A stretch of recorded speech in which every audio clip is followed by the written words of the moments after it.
Assalamualaikum warahmatullahi wabarakatuh. Kami dari kelompok 3, saya Aditya Eka Putra, akan menjelaskan sedikit tentang penyimpanan dan transportasi minyak atsiri.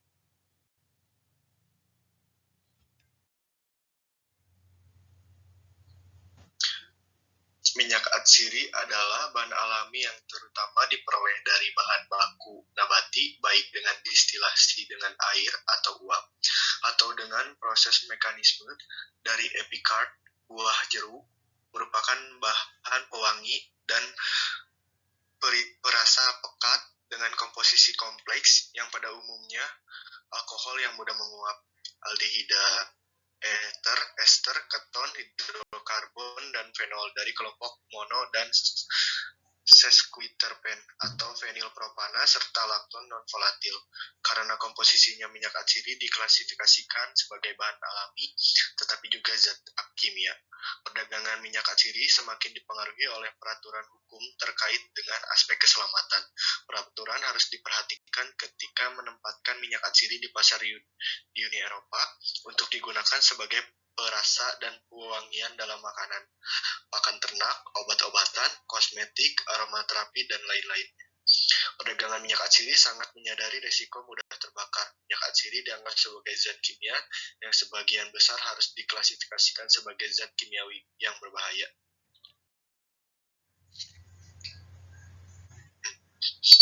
Dampak dan konsekuensi klasifikasi minyak atsiri sebagai zat alami tetapi zat kimiawi. Minyak atsiri merupakan suatu produk yang memiliki komposisi yang kompleks. Di pasar Eropa, sebelum berniat untuk memasarkan wewangian atau bahan baku perasa, berkenaan dengan persyaratan keselamatan dan untuk mengingatkan pemain baru di bidang minyak atsiri, produk harus terdaftar di ENSNAC atau ELINS, nomor registrasi yang dialokasikan oleh administrasi Uni Eropa atau dipasarkan sesuai dengan regulasi REACH, regulasi penggunaan bahan kimia di Uni Eropa. Penempatan bahan kimia di negara bagian Uni Eropa yang tidak memenuhi persyaratan tersebut merupakan pelanggaran hukum yang bahkan dapat dituntut sebagai pelanggaran dengan hukuman atau denda hingga 100.000 euro.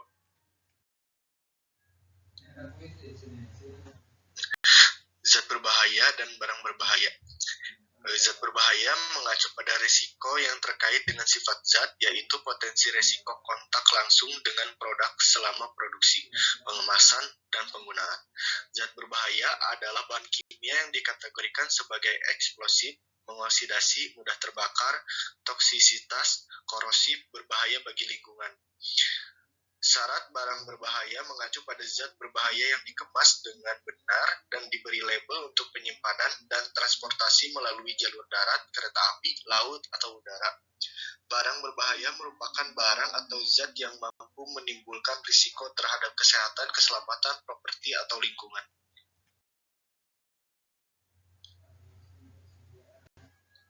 Barang berbahaya diklasifikasikan ke dalam kelompok berikut.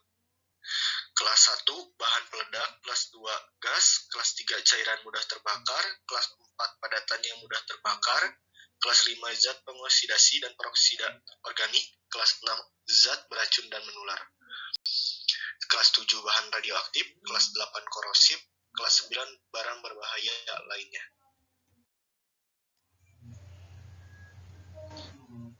Kemasan barang berbahaya.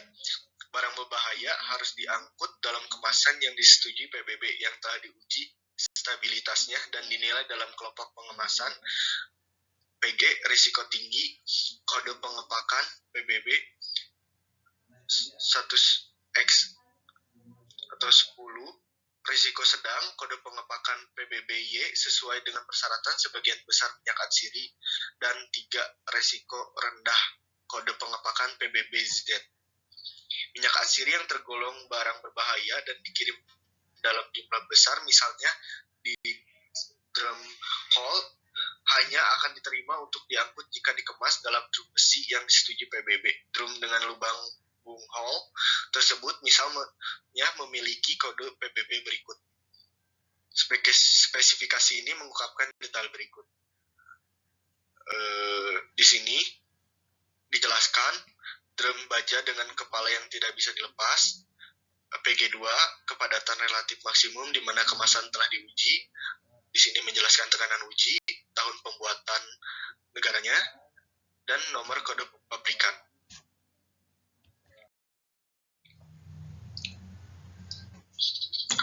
Potensi resiko bahan atau barang berbahaya masing-masing harus dinyatakan dalam dokumentasi pengangkutan yang relevan.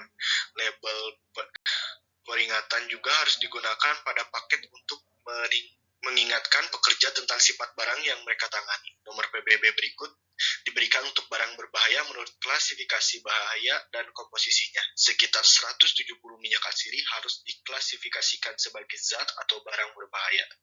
Menurut komposisinya, nomor PBB berikut telah ditetapkan untuk minyak ini. Di sini ada nomor 65 UN 01169 ekstrak aromatik dan cair. Di nomor 52 UN 3082 zat berbahaya bagi lingkungan cairan NOS. Nomor 14 UN 01272 minyak pinus. Nomor 6 UN 1992 cairan yang mudah terbakar, beracun, dan NOS. Nomor 6 untuk UN nomor 2810 organik cair beracun, NOS. Dan nomor 5 UN nomor 2319 hidrokarbon terpen.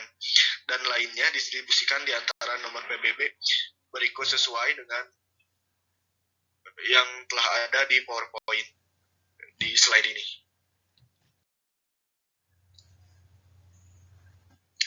Pengiriman bahan berbahaya dan masing-masing barang berbahaya harus disertai dengan lembar data keamanan material. ISO telah mengembangkan bentuk standar yang dibagi menjadi 16 heading yang menyediakan informasi untuk menginformasi pengguna dan pengiriman tentang resiko sehubungan dengan bahan kimia seperti nama pemasok, nama dan identifikasi bahan atau preparat, komposisi atau komponen artikel, identifikasi bahaya, tindakan pertolongan pertama, tindakan pemadaman kebakaran, tindakan pelepasan yang tidak sengaja, informasi ekologi, informasi transportasi, informasi peraturan, dan sebagainya. Selanjutnya akan dijelaskan oleh rekan saya.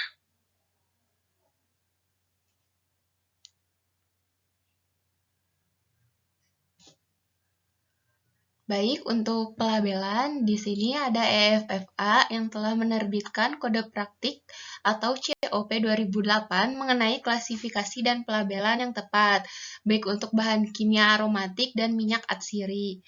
Nah, COP sendiri ini berisi tentang pedoman yang merinci informasi tentang nomor registrasi EC, nomor CAS yang relevan di Eropa, nomor CAS yang relevan di AS, nama komersial, isi hidrokarbon, label peringatan, peraturan transportasi PBB, kelas barang berbahaya, kelas pengepakan, nomor UN yang sesuai, frase R, frase S, atau keamanan.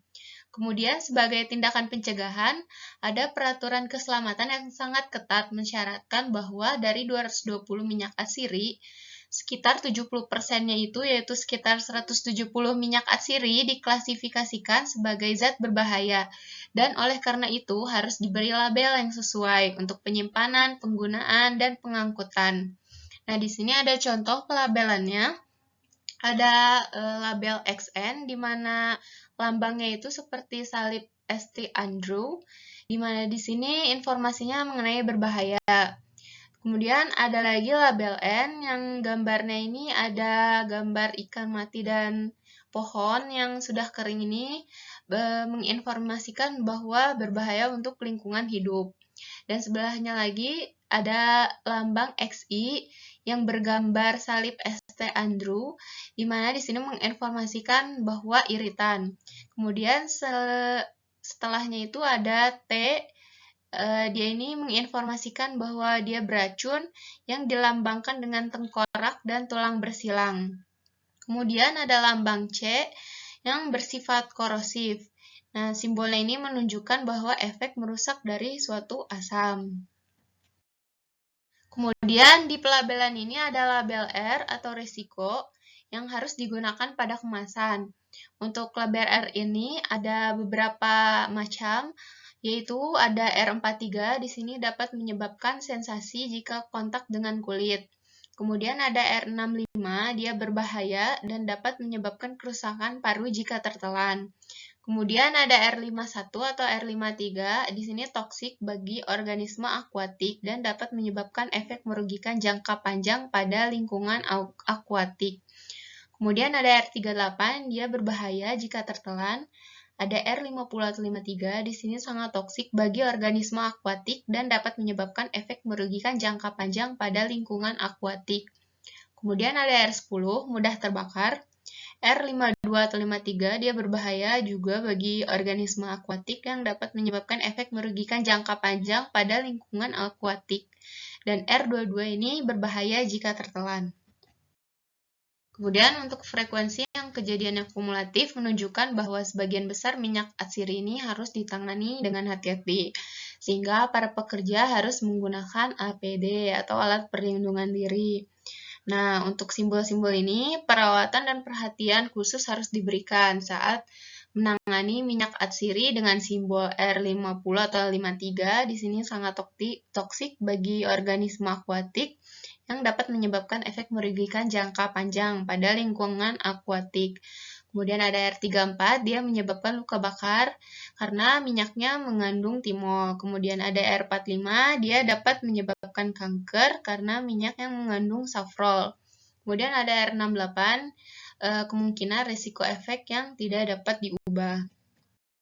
Kemudian di sini ada frase-frase risiko yang berlaku untuk penyimpanan dan pengangkutan minyak atsiri yang sesuai dengan EFFA COP 2008. Di sini ada berbagai frase resiko, yaitu ada R10, dia mudah terbakar, R20 berbahaya jika terhirup, R21 dia berbahaya jika terkena kulit, R22 berbahaya jika tertelan, R23 beracun jika terhirup, R24 ada beracun jika kena kulit, R25 beracun jika tertelan, R26 sangat beracun jika terhirup. Nah, di sini ada beberapa contoh lagi. Ada yang menyebabkan luka bakar, mengiritasi mata, mengiritasi sistem pernapasan, ada mengiritasi kulit, dan resiko serius pada mata dan dapat menyebabkan kanker juga. Kemudian di sini ada beberapa R lagi. Ada R65, 66, dan seterusnya. Di sini sangat berbahaya yang dapat menyebabkan kerusakan paru jika tertelan. Ada yang pemaparan berulang kali dapat menyebabkan kulit kering atau pecah-pecah. Ada yang berbahaya jika kena kulit atau jika tertelan. Ada yang mengiritasi mata dan kulit. Ada yang sangat toksik bagi organisme akuatik dan berbahaya jika tertelan. Di sini ada beberapa daftar peraturan untuk pertimbangan dalam berbisnis minyak atsiri di Uni Eropa, yaitu ada arahan dewan, ada beberapa banyak peraturan di sini seperti peraturan EC dari Parlemen Eropa, kemudian ada arahan-arahan dewan juga. Di sini ada contoh arahan dewan tanggal 27 Juli 1976 yang berkaitan dengan produk kosmetik. Di sini ada beberapa petunjuk dewan atau petunjuk komisi yang harus dipatuhi dalam berbisnis minyak atsiri di Uni Eropa. Di sini ada tanggal berlakunya beserta nomor dan halaman dari peraturan tersebut. Berikut terlampir referensinya. Baik, cukup sekian dan terima kasih. Mohon maaf apabila ada kesalahan. Wassalamualaikum warahmatullahi wabarakatuh.